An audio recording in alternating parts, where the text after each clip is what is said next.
Students हमारा next question है the balance sheet of Asha Deepa and Lata who were sharing profits in the ratio 5:3:2 on 31st March 2023 is as follow. Assets are given, liabilities are also given. Asha retired on 1st April 2023 and Deepa and Lata decided to share profits in future in the ratio of 3:2 respectively. The other terms on the retirement were goodwill of the firm is to be valued at 80,000. Fixed assets are to be depreciated to 57,500. Make a provision for doubtful debt at 5% on debtors. A liability for claim including in debtors for rupees 10,000 is settled at 8,000 rupees. The amount to be paid to Asha by Deepa and Lata in such a way that their capitals are proportionate to their profit sharing ratio and leave a balance of 15,000 in the bank account. It means हमें bank में जो balance दिया 40,000 in the balance sheet, उसमें से हमें 15,000 रखना है और बाकी हम यूज कर सकते हैं. इसमें से जैसे कि डी एडजस्टमेंट में आप देख पा रहे हो 8,000 के वो क्रेडिटर पे कर रहा है और बाकी का जो 17,000 बचेगा वो रिटायरिंग पार्टनर को पे करने के लिए यूज कर रहा है. तो चलिए शुरू करते हैं बाकी का क्वेश्चन. रिवैल्यूएशन अकाउंट के लिए fix assets are to be depreciated to 57,500. ये दी हुई है 60,000 पे और 57,500 की रिमेनिंग है, तो हमारी फिक्स एसेट्स रिड्यूस होके आ रही है 2,500 रुपीज से. Then provision on debtor is 5%. Debtors दे रखे हैं रुपीज 1 लाख के, तो 1 लाख पे 5% की प्रोविजन, आपकी प्रोविजन क्रिएट हो गई 5,000. ये आपकी बन गई लायबिलिटी. तो आपका आएगा revaluation account debit to provision for doubtful debt 5,000. जो क्रेडिटर्स हैं उसमें से क्रेडिटर्स हैं 10,000 के जिनकी पेमेंट हो रही है 8,000 की, तो 2,000 से ये क्रेडिटर रिड्यूस हो रहे हैं, तो एंट्री बनेगी creditors account debit to revaluation account. तो यहां पे 2,000 से ओवरऑल टोटल बन रहा है डेबिट साइड का 7,500, क्रेडिट साइड में भी आना चाहिए 7,500, लेकिन क्रेडिटर्स हैं 2,000 के, तो यहां पे क्या हो गया by loss transfer to capital account and name of the partners are Asha, Deepa and Lata. 75,000 minus 2,000 5,500 का लॉस है. इसको डिवाइड करेंगे हम रेशियो, ओल्ड रेशियो में 5:3:2, तो ये बन के आ जाएगा आपका 2,750 और यहां से बन के आएगा आपका 1,650 और 2/10 से ये आएगा आपका 1,100. तो ये आपके लॉसेस डिस्ट्रीब्यूट हो गए पार्टनर्स में. तो पार्टनर्स कैपिटल अकाउंट में opening balance by balance brought down 40,000, 62,000 और 33,000. Name of the partner you will write at the top both the side.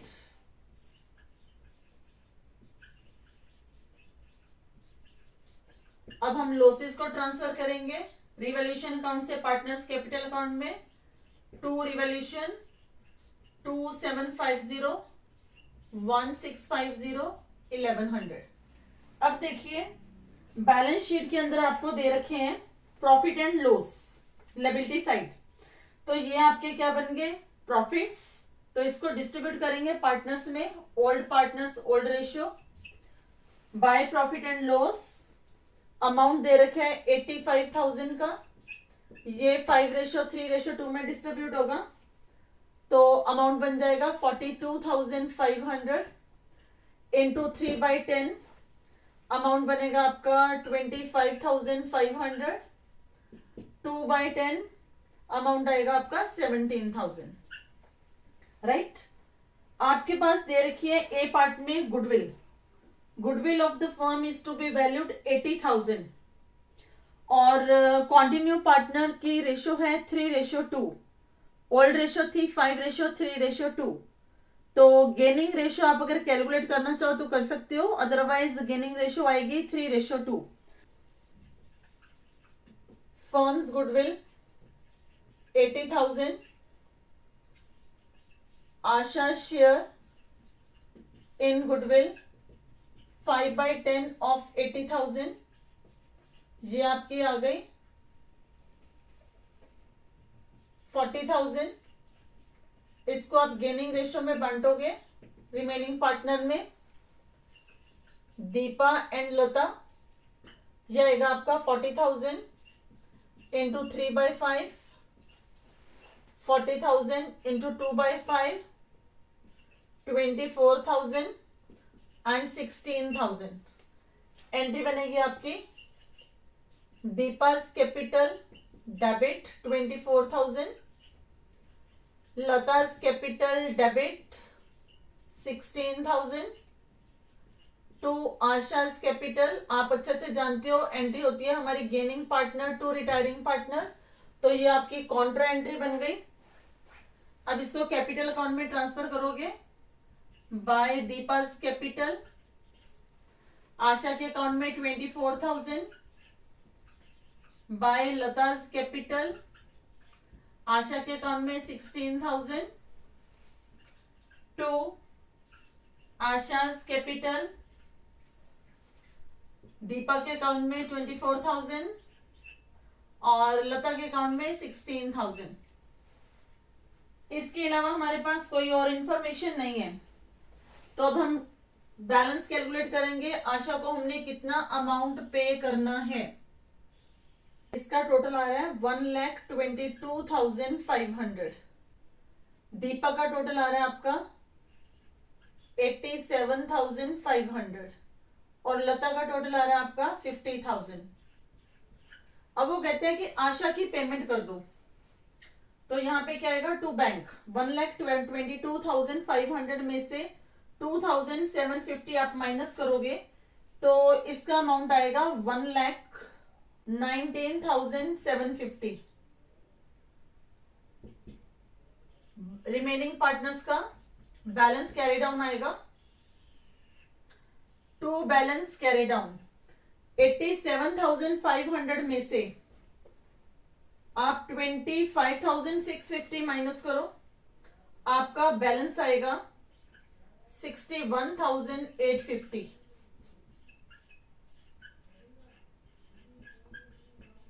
Then लता के 50,000 में से 17,100 माइनस करो, आपका बैलेंस आएगा 32,900।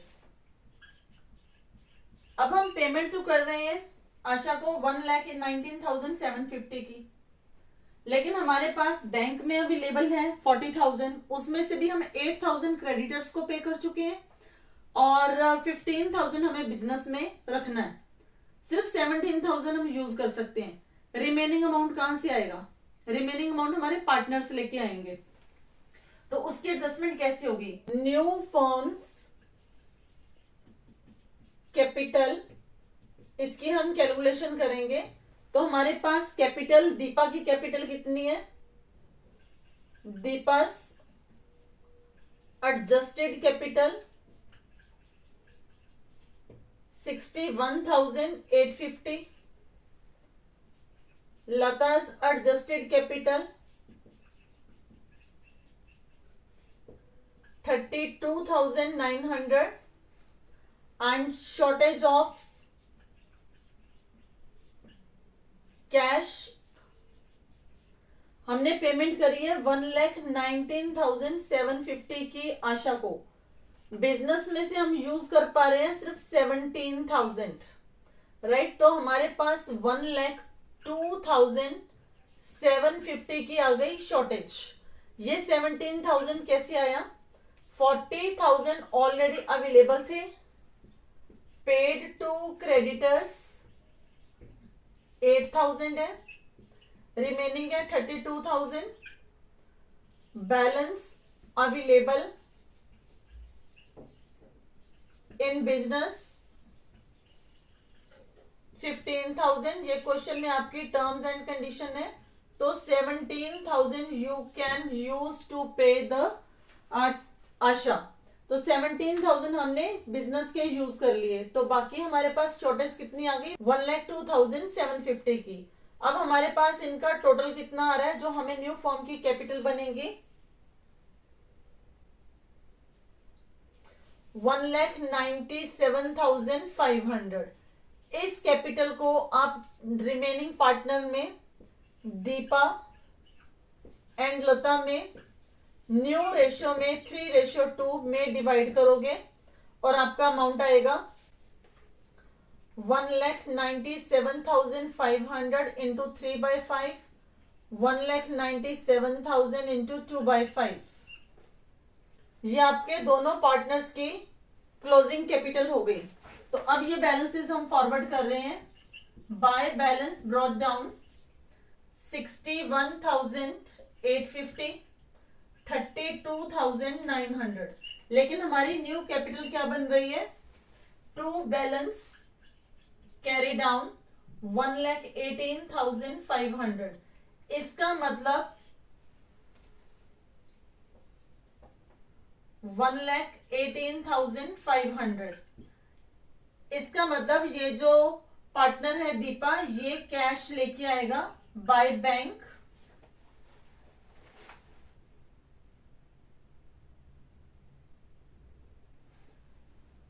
56,650 और दूसरे पार्टनर का कैपिटल बन रही है 79,000 लता की, और ये भी कैश लेके आएगी, और ये कैश लेके आएगी आपका 46,100। और इसके साथ आपके ये जो अकाउंट्स हैं ये कंप्लीट हो गए।